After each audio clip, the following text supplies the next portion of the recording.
Party కంచుకోటలో party hat trick విజయం సాధించింది. అయితే ఈ గెలుపు తన వల్లే అని గొప్పలు చెప్పుకుంటున్నారు. ఒక దశలో నేను లేకపోతే మీరు లేరు అనే మాట కూడా అనేశారు. అదేంటి? ఎవరైనా ఎదురు మాట్లాడితే వారిపై కోవర్టులంటూ ముద్ర వేస్తారు. వైసీపీ అధికారంలో ఉన్నప్పుడు 5 ఏళ్లు పదవి అనుభవించిన తర్వాత ఎన్నికల్లో టికెట్ రాదన్న విషయంపై క్లారిటీ తీసుకున్న తర్వాతే టీడీపీలోకి మారిపోయారు. ఏమన్నా అంటే డబ్బులు ఖర్చు పెట్టాను అంటూ బహిరంగంగానే వ్యాఖ్యలు. గెలిచే వరకేమో మీరే నా దేవుళ్ళు అన్నారు. గెలిచిన తర్వాత మాత్రం మీరంతా నా బానిసలు అన్నట్లుగా వ్యవహరిస్తున్నారు. ఆయన ఇంకెవరో కాదు, కృష్ణా జిల్లా గన్నవరం నియోజకవర్గం టీడీపీ ఎమ్మెల్యే యార్లగడ్డ వెంకట్రావు. ఎన్నికల్లో గెలిచిన నాటి నుంచి డివైడ్ అండ్ రూల్ అనే పాలసీని పాటిస్తున్నారు. భజన చేసిన వారితో ఒకలా, గట్టిగా మాట్లాడిన వారితో మరొకలా, ఇక తొలి నుంచి పార్టీలోనే ఉంటున్న వారి పట్ల అయితే అది చెప్పలేని దయనీయ స్థితి. అగౌరవం, అమర్యాద, అసంతృప్తి, ఒక్క మాటలో చెప్పాలంటే కనీసం విలువ కూడా ఇవ్వటం లేదు. గన్నవరం నియోజకవర్గంలో అంతర్గత కుమ్ములాటలు తారాస్థాయికి చేరుకున్నాయి. చివరికి కేవలం ఒక వర్గానికి మాత్రమే ఎమ్మెల్యే అండగా ఉన్నారన్న మాట పార్టీ కేంద్ర కార్యాలయ పెద్దల వరకు చేరుకుంది. నియోజకవర్గ స్థాయి నేతలే ఎమ్మెల్యే తీరుపై తీవ్ర అసంతృప్తితో నేరుగా పార్టీ అధినేత చంద్రబాబుతో పాటు మంత్రి నారా లోకేష్ కు కూడా ఫిర్యాదు చేశారు. ఇదేంటి వెంకట్రావు, ఎందుకీ గొడవలు అని పార్టీ రాష్ట్ర అధ్యక్షులు పల్లా శ్రీనివాసరావు అడిగితే, అబ్బేం అదేం లేదన్నా, అంతా బాగానే ఉంది, వాళ్లంతా వంశీ కొవ్వొత్తులు, అందుకే ఇలా తప్పుడు ఆరోపణలు చేస్తున్నారు అని సర్దేస్తున్నారు. అవునా? అయితే వాళ్ల గురించి రుజువులతో సహా పూర్తి వివరాలివ్వు, చర్యలు తీసుకుందామని పల్లా అంటే, సరే అన్నా, ఈసారి పూర్తి ఆధారాలతో మిమ్మల్ని కలుస్తా అనిస్తున్నారు. అంతే తప్ప ఒక్కటి కూడా ఇవ్వటం లేదు. ఇలా ఒక్కసారి కాదు, కలిసిన ప్రతిసారి ఇదే తంతు. ఆయన అడగటం, ఈయన సరే అని తలూపి వెళ్లిపోవటం, అంతే తప్ప ఇప్పటి వరకు ఒక్క ఆధారం కూడా ఇవ్వలేదు. తాజాగా వ్యవసాయ మార్కెట్ కమిటీ చైర్మన్ ఎన్నిక విషయంలో యార్లగడ్డ వెంకట్రావుకు పార్టీ గట్టి షాక్ ఇచ్చిందనే చెప్పాలి. ఏఎంసీ చైర్మన్ గా పార్టీ తరపున గూడవల్లి నరసయ్య పేరును యార్లగడ్డ వెంకట్రావు ప్రతిపాదించారు. ఇదే విషయాన్ని 15 రోజుల క్రితమే నియోజకవర్గంలో ఓ నేత పుట్టినరోజు వేడుకల్లో అనధికారికంగా ప్రకటించారు కూడా. అయితే తాజాగా ప్రభుత్వం విడుదల చేసిన జాబితాలో మాత్రం గన్నవరం ఏఎంసీ జనసేన ఖాతాలో చేరుకుంది. అది కూడా సరిగ్గా ఎన్నికల ముందు పార్టీలో చేరిన వ్యక్తికి ఇచ్చారు. దీంతో ఒక్కసారిగా షాక్ కి గురైన సదరు ఎమ్మెల్యే యార్లగడ్డ ఆగమేఘాల మీద పార్టీ నేతలతో సమావేశమయ్యారు. ఆ తర్వాత ఇదెలా జరిగిందో నాకు అర్థం కావటం లేదు, కనుక్కుంటా అంటూ మంగళగిరి పార్టీ ఆఫీసుకు వెళ్లిపోయారు. అయితే అక్కడ ఏం జరిగిందనేది ఇప్పటి వరకు బయటకు రాలేదు. వాస్తవానికి నియోజకవర్గంలో టీడీపీ గెలిచినప్పటికీ ఇప్పటికీ పెత్తనం మాత్రం గతంలో వైసీపీలో ఉన్న నేతలే చేస్తున్నారనేది బహిరంగ రహస్యం. తనతో పాటు వైసీపీ నుంచి టీడీపీలో చేరిన వారికే ఎక్కువ ప్రాధాన్యత ఇస్తున్నారు యార్లగడ్డ. అదే సమయంలో పార్టీ ప్రారంభం నుంచి టీడీపీలోనే ఉంటూ రాష్ట్ర స్థాయి పదవులు కూడా అనుభవించిన వారిని మాత్రం దూరం పెడుతున్నారు. ఇదేమంటే మీరంతా మాజీ ఎమ్మెల్యే వంశీ మనుషులు అంటూ ముద్ర వేస్తున్నారు. చివరికి పార్టీ సమావేశాలకు సంబంధించిన కనీస సమాచారం కూడా వారికి వెళ్లటం లేదు. పదవులున్నప్పటికీ, కేసులతో నానా ఇబ్బందులు పడుతున్నప్పటికీ, ఆర్థికంగా నష్టపోయినప్పటికీ వారికి అవమానాలే ఎదురవుతున్నాయి. దీంతో ఎందుకు వచ్చిన గోల అంటూ చాలా మంది సీనియర్లు పార్టీ కార్యక్రమాలకు దూరంగా ఉంటున్నారు. ఎన్నికల్లో గెలిచిన నాటి నుంచి కేవలం ఒక వర్గం నేతలను మాత్రమే దగ్గరకు తీసుకున్నారనేది యార్లగడ్డపై ప్రధాన ఆరోపణ. కాదు, ఇదే నిజం కూడా. 2014 నుంచి 2024 మధ్య కాలంలో వంశీ ఎమ్మెల్యేగా ఉన్న సమయంలో ఎవరైతే పనులు చేసిన కాంట్రాక్టర్ ఉన్నారో ఇప్పుడు కూడా ఆయనే కోట్ల విలువైన పనులు దక్కించుకున్నారు. అలా ఎలా సాధ్యమంటే ఎన్నికల సమయంలో ఎమ్మెల్యే యార్లగడ్డకు ఆర్థికంగా సాయం చేశారన్న కృతజ్ఞత.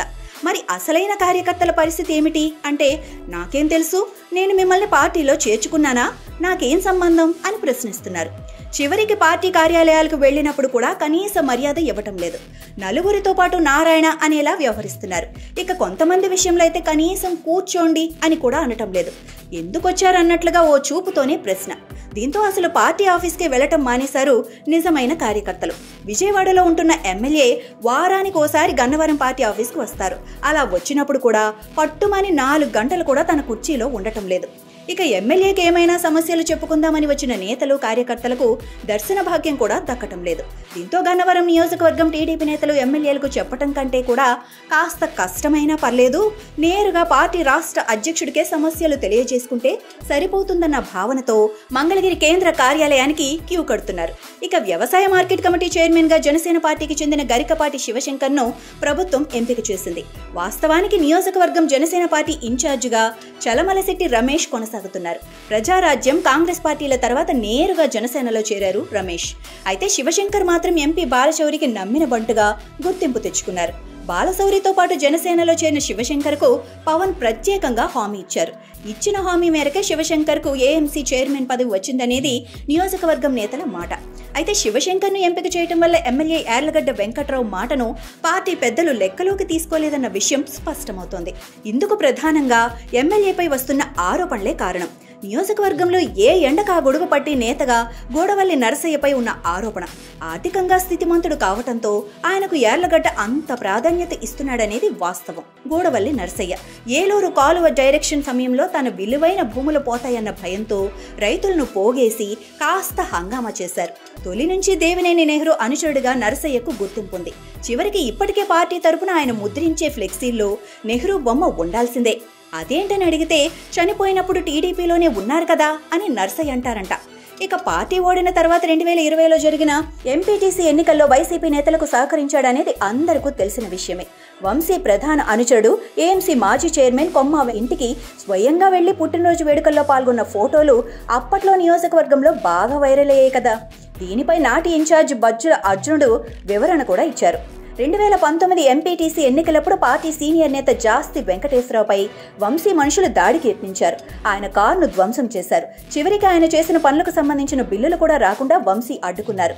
దీనిపై జాస్తి న్యాయ పోరాటానికి దిగితే వంశీ తరపున నరసయ్య రాయభారం నడిపారు. మన వంశీ కదా, ఎందుకలా గొడవలు అంటూ నచ్చజెప్పే ప్రయత్నం చేశారు.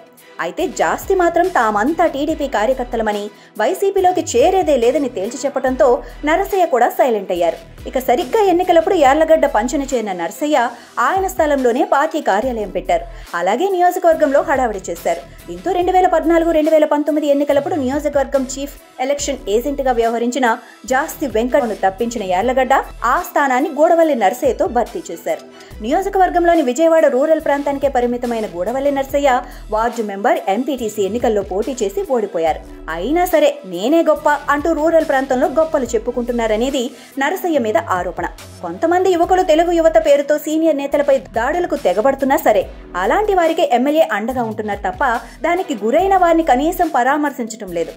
పార్టీలో సీనియర్ నేతలు వైసీపీ ప్రభుత్వంలో కేసులతో ఇబ్బందులు పడుతున్న వారికి ఎమ్మెల్యే కార్యాలయం నుంచి కనీస సహకారం లేదనేది వాస్తవం.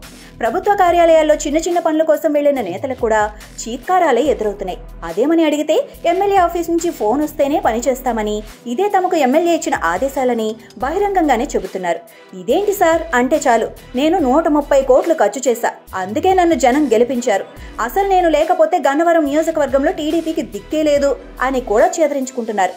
పార్టీ కార్యాలయంపై దాడి కేసులో పోలీసులకు ఫిర్యాదు చేసిన ఆఫీసు ఉద్యోగి సత్యవర్ధన్ తనకు ఉద్యోగం కల్పించి కుటుంబాన్ని ఆదుకోవాలని ఎమ్మెల్యే యార్లగడ్డ వెంకట్రావును వేడుకోగా, నిన్న నేను గతంలో పనిలో పెట్టుకోలేదు, నీకు గతంలో ఎవరు ఉద్యోగం ఇచ్చారో వాళ్ళని అడుగు అంటూ నిర్లక్ష్యపు సమాధానం చెప్పారు. ఆ తర్వాతే సత్యవర్ధన్ వంశీ అంచెల్లో కిడ్నాప్ స్టోరీ మొదలైంది. ఇక వైసీపీలో కీలక నేతగా ఉన్న దత్తా రామచంద్రరావుతో ఇప్పటికీ యార్లగడ్డ బంధం కొనసాగుతోంది. పలు సందర్భాల్లో ఈ ఇద్దరు నేతలు చెట్టాపట్టాలేసుకొని తిరుగుతున్నారు. చివరికి దుత్తా అల్లుడికి వైన్ షాప్ వచ్చింది అంటే ఆ బంధం ఎంత బలమైందో అర్థం చేసుకోవచ్చు. నియోజకవర్గంలోని మిగిలిన వైన్ షాపులపై యార్లగడ్డ అంచెల్లో పెత్తనం చేస్తున్నారు. సిండికేట్లో ఉండాలని చెప్పినట్లే నడుచుకోవాలని కూడా హుకుం జారీ చేశారు. ఇంత జరుగుతున్నా కూడా గన్నవరం నియోజకవర్గంలో పరిస్థితిపై పార్టీ పెద్దలు ఎందుకు దృష్టి పెట్టడం లేదనేది $1 మిలియన్ ప్రశ్న. అధినేత ఇంటికి కేవలం 25 కిలోమీటర్ల దూరంలో ఉన్న నియోజకవర్గం టీడీపీ కంచుకోట. 2019 ఎన్నికల్లో తీవ్ర ఎదురుగాలిలో కూడా గెలిచిన స్థానం. ఏమైనా సరే పార్టీ జెండా వదిలేది లేదన్న కార్యకర్తలు. అయినా సరే పార్టీ పెద్దలు మాత్రం ఈ నియోజకవర్గంలో పరిస్థితులను చాలా లైట్ తీసుకుంటున్నారన్న ఆరోపణలు వినిపిస్తున్నాయి. పరిస్థితి ఇలాగే కొనసాగితే రాబోయే ఎన్నికల్లో టీడీపీకి గట్టి ఎదురుదెబ్బ తగలటం ఖాయమన్న మాట కూడా వినిపిస్తోంది. ఇప్పటికైనా పార్టీ పెద్దలు రంగంలోకి దిగపోతే భవిష్యత్తులో ఇందుకు తగిన మూల్యం చెల్లించుకోవాల్సిందే అనేది రాజకీయ విశ్లేషకుల మాట.